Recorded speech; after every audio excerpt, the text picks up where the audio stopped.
importa cuánto tarde, tus ojos verán lo que Dios te prometió. Tus ojos lo verán, créelo. Queremos recordarte lo grande que es la fidelidad de Dios. La 88.1. La 88.1. Esto es Vive la Mañana extendido. Pero con un propósito extraordinario. Usted manténgase ahí conectaditos con nosotros.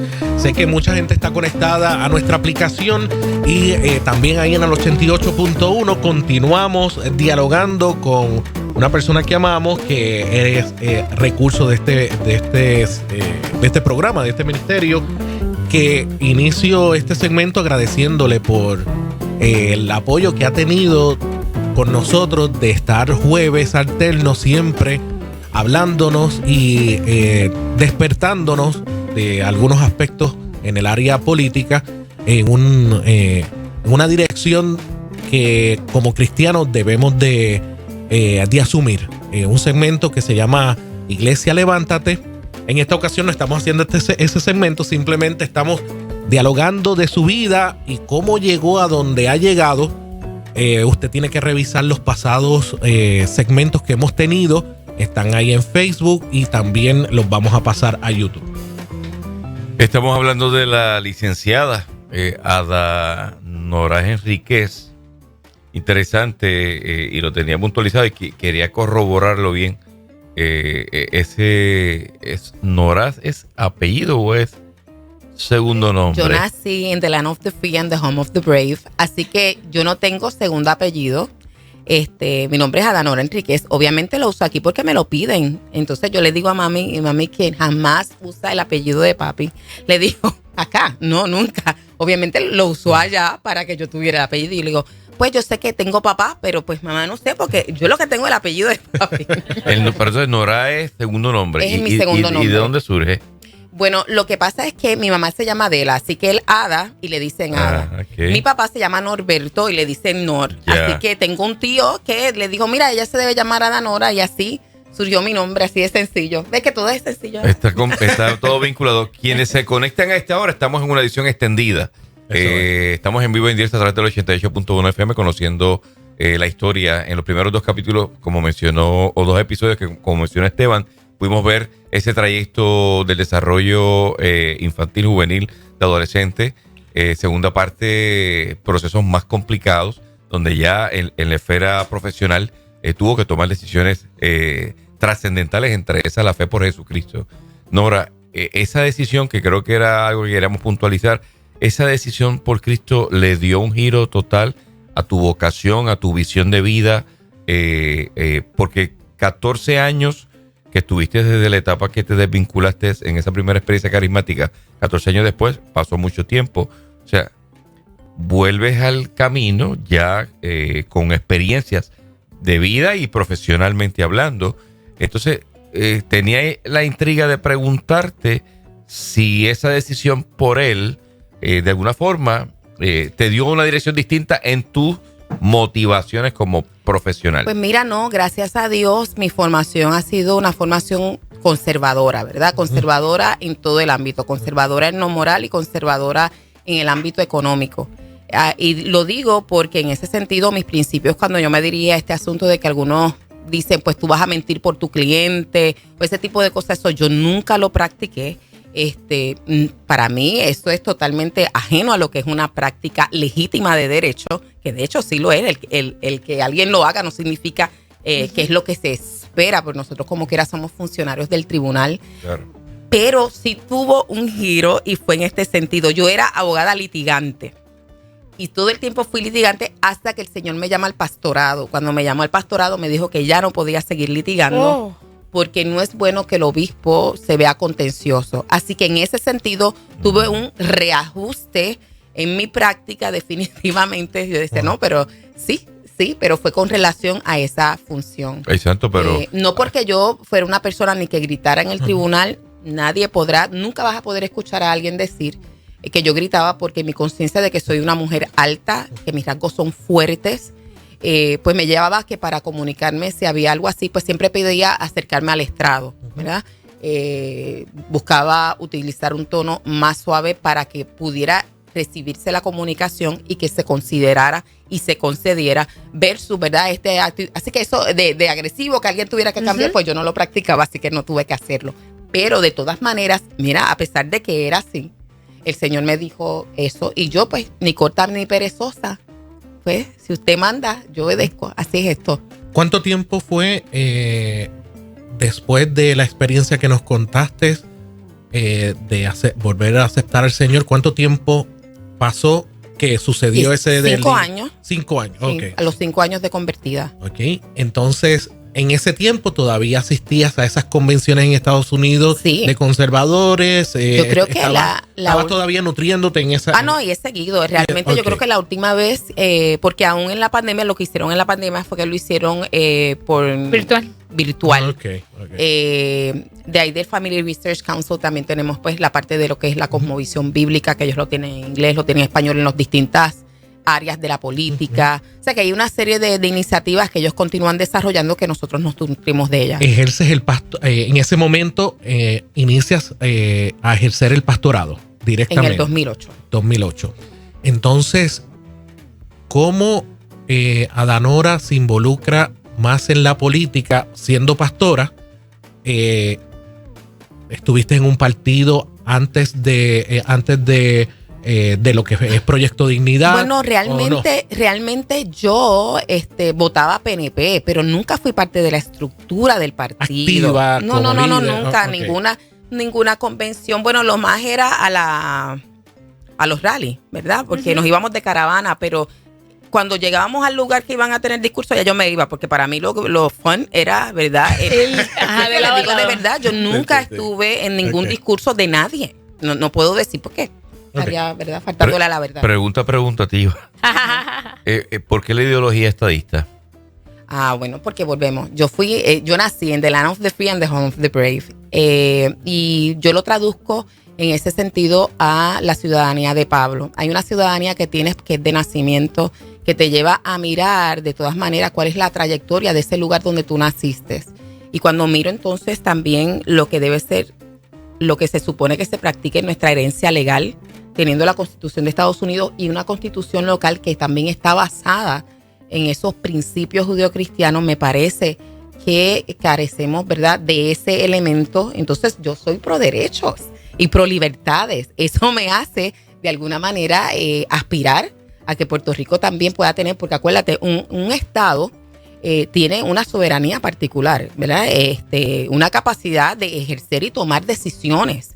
Esto no es solamente que tú eres parte de los Estados Unidos, sino que tienes una jurisdicción particular tuya para poderte gobernar, ¿verdad? Y en ese sentido es una aspiración. Alguien podría decir, pues de alguna manera eso se parece a lo que es ser independentista. Bueno, quizás el independentista quiere esa parte de estar separada de Estados Unidos, pero o el soberanía. aspecto de administración, exacto, eso es lo que quiero decir. Sin vínculo. Pues entonces sería, ¿verdad?, similar en ese aspecto de buscar la emancipación, ¿verdad?, de lo que somos nosotros. Interesante el planteamiento que hace Esteban, que le da dirección a la pregunta que te hago. La retomamos. Cuando ya contemplas involucrarte en la política activa, eras de ideología estadista ¿verdad?, y planteas que votabas por candidatos bajo esa insignia de La Palma. ¿Por qué no lo vistes como entonces el partido para integrarte y defender las creencias que tienes? ¿Por qué la opción de Proyecto de Dignidad? Y hago el planteamiento porque dentro del PNP hay hombres y mujeres de fe cristiana. Bueno, volvemos. Recuerda, lo primero que dije es que yo no soy política, ¿verdad? Político partidista. Ese aspecto todavía me resulta bien difícil porque yo veo el gobierno como una herramienta para servir a los ciudadanos, ¿verdad? En ese sentido, pues ahí se da este aspecto de los partidos y tú tienes la ideología, pero cuando yo empiezo a mirar las plataformas, me encuentro que no puedo votar PNP, que no puedo votar PPD, que no puedo votar por el PIB. Estoy hablando ahora de las políticas administrativas, ¿verdad? Que no tienen que ver con estatus como tal. Porque, sus plataformas de gobierno como tal. Porque la realidad es que el estatus nos pertenece a cada uno y en el momento que haya que votar, sea en plebiscito, lo que sea, cada uno ejerce su voto. No tiene que ver realmente con lo que hacen los funcionarios electos cada 4 años. Y entonces, por lo tanto, no podía insertarme dentro de un partido que tiene una plataforma que realmente es muy similar al Partido Demócrata de Estados Unidos, que son agendas que son totalmente contrarias o bastante diferentes a las que promovemos gente de creencias conservadoras. Y no estoy hablando solamente en la moral, vuelvo y recalco, sino que estoy hablando también en términos económicos o en términos, por ejemplo, la defensa del derecho a tener armas. Eso es una de las cosas que, ¿verdad?, uno también defiende. Así que no tenía ningún interés en meterme dentro de esa estructura. De hecho... O sea, antes de estar en Proyecto Dignidad no había una posición dentro de alguna estructura política en ninguna. Yo tuve dos puestos, yo fungí en 2 puestos de confianza, ¿verdad? Okay. Pero eran puestos de confianza, ¿verdad? De personas que también eran PNP. Pues yo, ¿verdad? Ese era mi ideal y votaba por ellos, pero no estaba dentro de la estructura. De hecho, ni siquiera ahí básicamente, yo creo que fui a una sola actividad estando en la administración de vivienda pública. Yo creo que fui a una actividad que era para los empleados después del trabajo, pero ni siquiera es un meeting, ¿verdad? De estos grandes, no. Sí, sí. Así que no participaba. ¿Qué pasa? Aquí empezaron a hacerse estas guías, ¿verdad? Guías electorales. Y yo recuerdo que participé en un par de ocasiones. Ya como la tercera ocasión me di cuenta que aún las personas que a veces se identificaban como conservadoras de ambos partidos, cuando tú le veías la ejecución, no era tal. Así que para el año 2016 yo dije, lo siento, yo no voy a publicar ninguna guía y no las voy a promover por eso. Claro. ¿Cómo conectas con Proyecto Dignidad en ese proceso? Por lo tanto, como ya en el 2016 ya yo no estoy votando, sí votaba por candidaturas en términos de los representantes, senadores, votaba por el alcalde de mi pueblo, pero no estaba votando a la gobernación porque no había nadie que me representara realmente. Punto. No votaba. De hecho, colocaba mi nombre. Si fuera para ir, quiero que sepa que así era que ejercía ese voto en la columna del writing. En ese último tiempo eso fue lo que hice porque realmente dije no hay alguien que nos represente.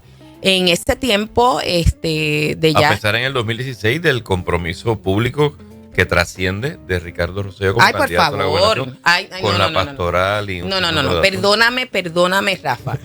Y con mucho respeto, sin ánimo de ofender a ninguno de los compañeros que no eran, que no tenían una formación en el aspecto político de conocer cómo es que se dan estas cosas, pues yo puedo entender, ¿verdad?, pastores que hayan confiado en eso. Pero la mayor parte de nosotros que hemos estado defendiendo la familia y todo eso, realmente sabíamos que eso siempre era pro forma. ¿Y por qué lo sabíamos? Porque cuando leías la plataforma veía que tenía unas promesas para un sector que era totalmente contradictoria al otro y que le estaba prometiendo a los dos y que cuando venga el momento de presión siempre te vas por el liberal. No te vas por el conservador, esa ha sido la historia. Por eso es que digo eso. Cuando yo ni estaba y realmente cuando lo dijeron, yo dije, eso sabes que no lo va a cumplir. Y de hecho mucha gente me dijo, no, pero hay que votar por él, porque si no nos puede ir. Pero yo dije, esa no puede ser mi posición. Y yo lo siento, yo soy de postura y de postura firme, esa es la verdad. Y dije, no, yo no voy a votar porque pues, yo siempre pienso que Dios me ve, ¿verdad? Como me enseñaron mis padres y que cuando yo voy a hacer ese ejercicio, vuelvo y digo, respeto a quien piense distinto. ¿Esa determinación te restó favor y gracia de la institución y de otros... ¿De qué institución? Del Partido Nuevo Progresista. No, porque es que yo no pertenecía a la estructura realmente. No, pero en un momento dado estuviste trabajando en algunas fases. Bueno, el trabajo en esas fases que terminó básicamente con despedida, entonces decían que yo era popular porque eso es parte de lo que hace esa maquinaria, pero vuelvo y te digo, como yo no trabajé por favor con el partido, sino en el primer lugar porque la persona que me lleva estuvo pensando en qué podía poner en la división legal y él dice, no es convertido, él dice que le llegó mi nombre. Yo estoy en Arecibo, él conoce muchísimos abogados. Pero yo me acuerdo que yo había orado y le había dicho, Señor, si tú quieres que yo trabaje en el gobierno, me tienen que llamar. Porque yo no voy a hacer nada y me llegó la llamada. Okay. Entonces, voy por eso. Yo sé que es una asignación. Termino mi asignación cuando voy a ABP. Ahí es que hay un proyecto que no está saliendo. Voy también con una asignación. En este caso, ni siquiera quien me nombra realmente me conocía, fue que alguien le dijo, quien te puede ayudar en esto es esta persona. Que no está ligado a la estructura. No está ligada. Entonces, lo que pasa es que obviamente pues mis ideales son, ¿verdad? Estaban claros y yo voy a ser fiel a lo que yo acuerdo, ¿verdad? ¿Quién la llama de Proyecto Dignidad o quién le hace el acercamiento para unirse a Proyecto Dignidad? ¿Y por qué tomó la decisión de ir claro, por ellos? Claro. El licenciado Eduardo García Resach, ¿verdad? Me hace el acercamiento, me dice, pues estamos formando este partido y ¿qué pasa? Ya yo estoy decepcionada porque no tengo tampoco por quién votar, ¿verdad? Yo dije, las plataformas no están, entonces yo dije, bueno, me parece interesante, firmé, así que yo soy una de las fundadoras, ¿verdad? Para que se certificara el partido. También fui una persona que no solamente recogió endoso, yo no sé la cantidad de personas que formamos para que fueran notarios, las corridas, ¿verdad? Pero después me voy al Leadership Institute, ¿ves? Que mi formación está allá y porque me hacen el acercamiento de si yo consideraría correr a la comisaría residente. Entonces yo dije, no, espérate, antes de yo meterme en esto, ves que no conozco de política, antes de yo meterme en esto, tengo que ver de qué trata esto y me voy al Leadership Institute. Esto está en Virginia y es una entidad, es un instituto de formación de líderes para el gobierno o para el movimiento conservador,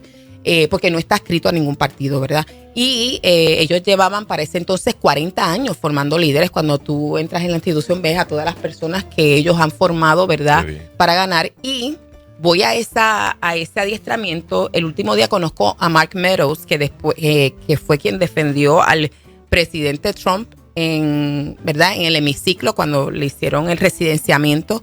Y después pasa a ser el jefe de personal. En aquel momento no lo era. Y yo le pregunto, ¿verdad? Cuando él termina de dar su conferencia, yo de hecho no sabía que él tenía esa posición. Lo que sabía es que él era un congresista. Así que me acerco obviamente a decirle quién yo era de este movimiento. Y quería saber cuál era su noción. Ya él llevaba, yo creo que como tres o cuatro veces sí que tenía como algunos 8 años en el Congreso y él dijo, mira, todo el que llega allí es the new kid on the block, eso no tiene que ver. El hecho de que no tengas voto no significa que no tienes voz. Hacen falta más voces conservadoras y si tú haces el trabajo, yo te garantizo que tú vas a poder llegar a promover muchas medidas, así que no mires ese aspecto como una limitación porque la palabra es lo más importante aquí, palabra y trabajo. Y yo dije, bueno, pues si eso él lo dice, que él es el que sabe y que pasó por ese proceso y que ya yo lo conozco, así que yo dije, bueno, y allí también está Ted Cruz, que también conozco al papá, lo conocí a él. Usaste de mentores. Pues quería escuchar y entonces dije, bueno, pues si llegamos ahí y revalidamos, yo voy a tocarle y voy a decir, brothers, aquí está tu sister de Puerto Rico, ¿verdad? Porque así que funciona ya, distinto a lo que nosotros quizás vemos acá, que se da tanta, ¿verdad? Ellos hacen esa consolidación para moverse. Así que sí, un poco la decisión cuando él me dice eso, yo dije, bueno, pues si él lo está viendo desde acá como que realmente haría una diferencia, porque eso, si uno se va a poner, uno se pone pensando en qué va a servir, no ocupar un espacio por ocuparlo, pues entonces nos dimos a la tarea. Una de las cosas que te enseñan ellos es que si tú crees que Dios te llamó, porque así te lo dice, si tú crees que Dios te llamó, tienes que estar dispuesto a perder, porque si no, entonces realmente tú estás haciéndolo por ti. Por ego. Wow. Porque ellos dicen, muchos de los que están, que en el proceso de correr, Dios hace tantas cosas. Dios cambia vida de gente, tú unes a gente, cambias, tú puedes empezar a servir en ciertos aspectos que de otra manera no se abren esas plataformas. Y dice, Dios hace como le place, pero tú tienes que estar bien claro. Y si eso no es así, no te metas. Este no es el lugar. Te lo dicen. Luego de eso es que de esa conversación es que aceptas la propuesta. Yo llego de regreso, eso fue en verano, y ahí es que yo llego, entonces digo, pues está bien, vamos a correr. Ahí fue que lo acepté. Muy bien. Quiero finalizar esta conversación con cómo fue esa experiencia como candidata residente.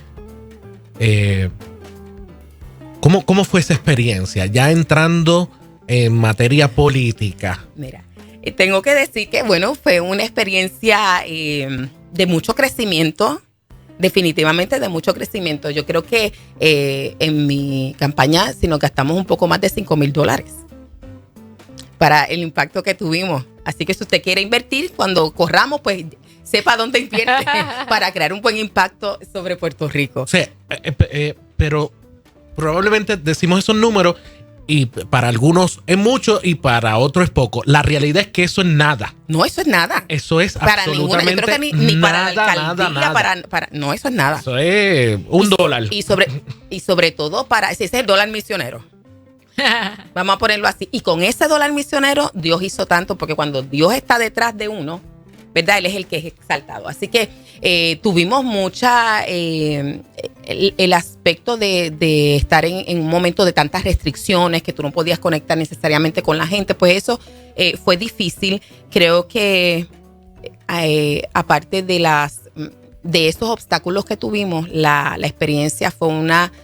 muy gratificante, nos permitió ver la capacidad que tenemos, como dijo Mark Meadows, con la palabra. Porque el debate, ¿qué es? Palabra, ¿verdad?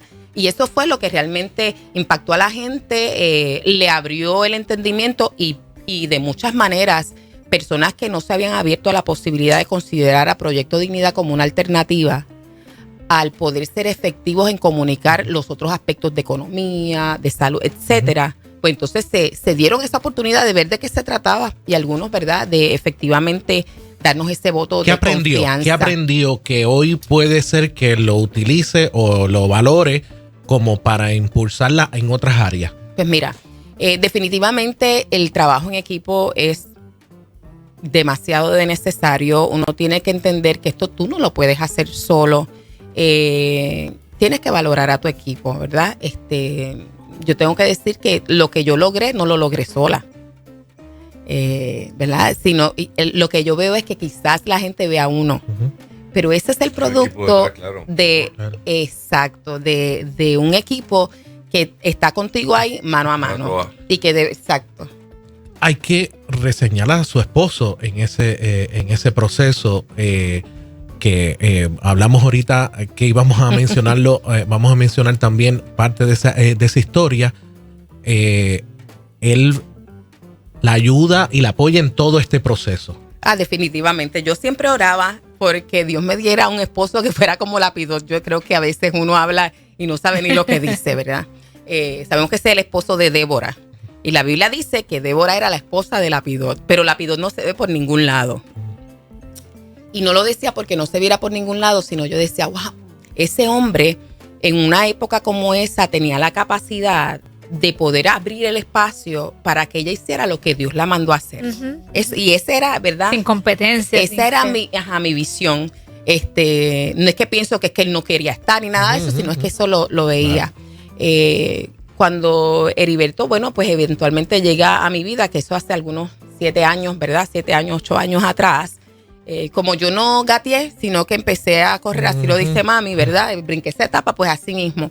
Yo de soltera terminé siendo abuela de inmediato. Él había sido viudo, y entonces cuando nos juntamos, pues ahí yo tengo ya los hijos, los nietos. Él tenía nietos, después ya no tiene nietos, ahora los nietos los tengo yo.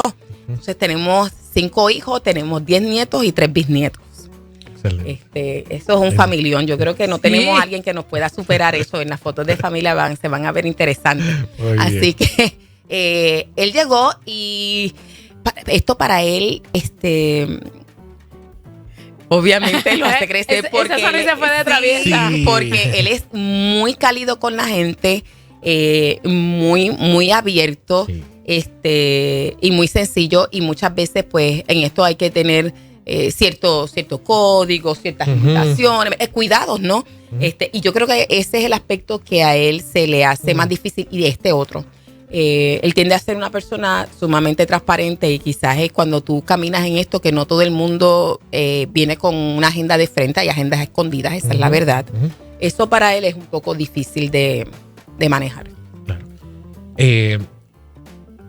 Volviendo a esa etapa de qué se aprendió en todo este proceso de ser candidata a comisionado residente,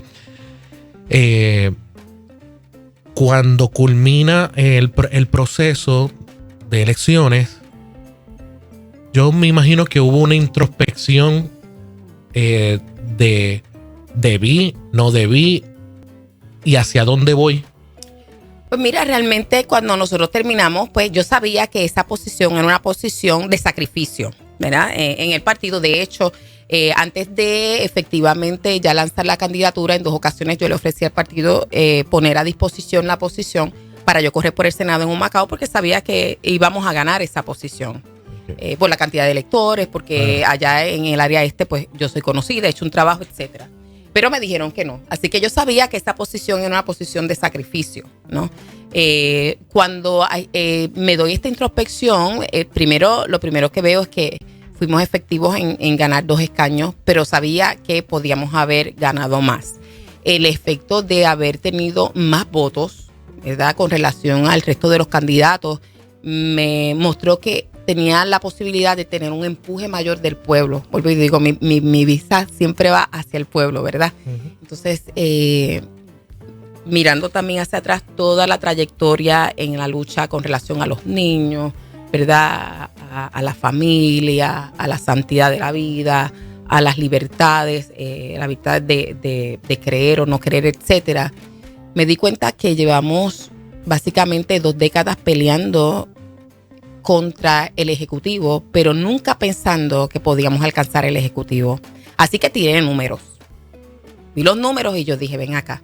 El gobernador ganó con 400,000 y pico de votos.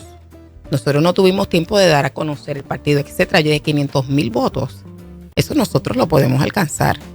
Y el Ejecutivo es el que se encarga de las escuelas, el Ejecutivo es el que se encarga de la seguridad, el Ejecutivo es el que se encarga de la salud. Y la historia nos ha enseñado que los candidatos hacen compromisos. Ya yo lo sabía para esa época, así que no lo validé. Pero después hacen lo que les place. No solamente eso, que el pueblo se levanta y hace estas grandes manifestaciones de miles y miles, ¿verdad? Nosotros detenemos San Juan y todo eso, y ellos no les importa. Así que yo dije, pues entonces no debemos quedarnos simplemente pensando esto no lo vamos a alcanzar cuando es posible. Así que llámenme soñadora, lo soy, es la realidad. Pero siempre veo los sueños convertirse en realidad, uh-huh. Así que no solamente es por ser idealista, uh-huh. Sino que también en el aspecto práctico. Así que cuando yo sueño, empiezo a prepararme con tiempo. De ahí viene entonces este aspecto de adoptar una posición sumamente activa en la educación. Iba por ahí.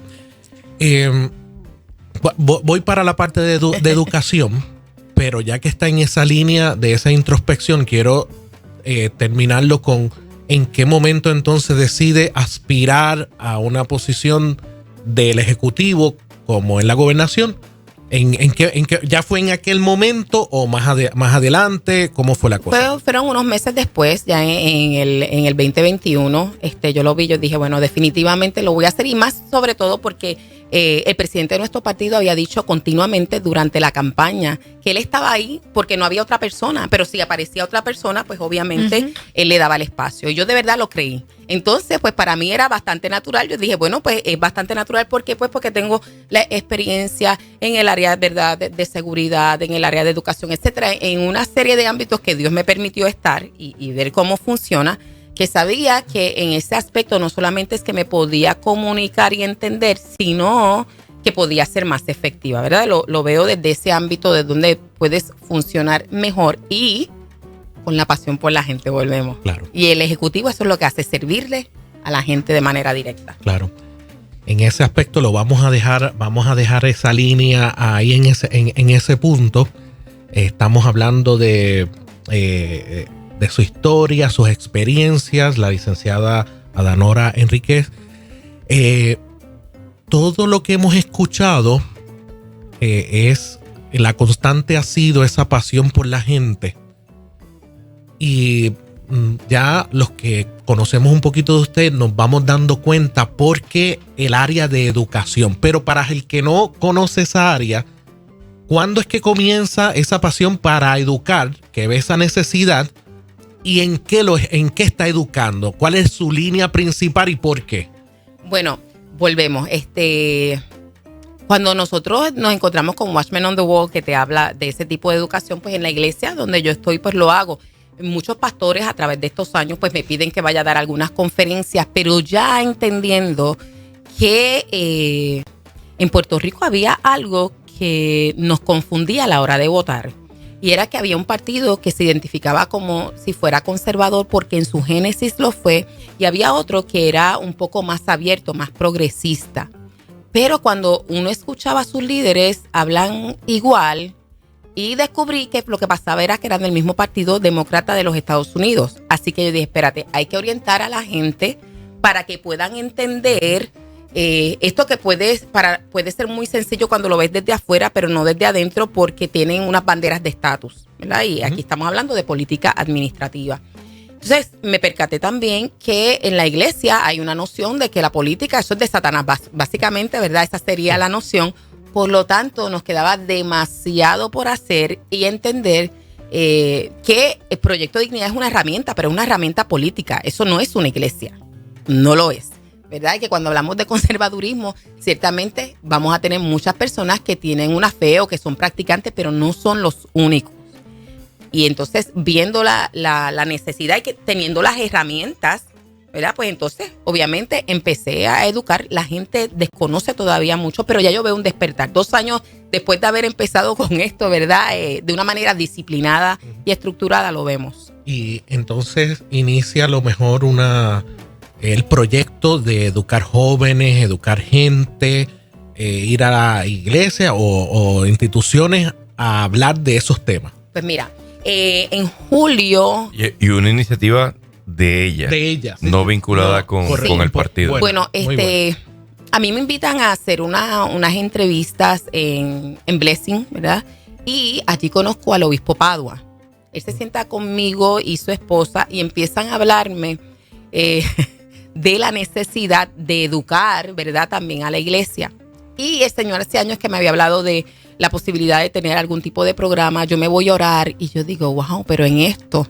y entonces así empecé, ¿verdad? Escuchando una necesidad que era muy genuina. Es lo mismo que cuando entonces Kiara me habla de este segmento acá con ustedes. Yo digo, pues definitivamente si no lo tienen, porque yo no quiero ir a hacer lo que alguien está haciendo porque ya lo está haciendo. Mi idea siempre es multiplicarme, no es estar porque otros están. Si estamos en una plataforma que podemos añadir, pues claro que vamos a estar ahí, ¿verdad? Entonces desde ahí lo tomé como, ahora digo yo, como un ministerio, ¿verdad? Y en el caso de los jóvenes, eso me di cuenta en la campaña. Me di cuenta en la campaña porque se acercaban muchos jóvenes a hacerme preguntas, como por ejemplo a pedirme que si yo salía, si podía promover que en las escuelas le dieran algún tipo de recurso para ellos saber qué estudiar. Yo me sorprendí porque en mi época nos daban exámenes y tú veías, ¿verdad?, a dónde tú podías ser más o menos. Claro, casi nunca a uno le gustaba en lo que era bueno, pero ahí estaba, ¿verdad?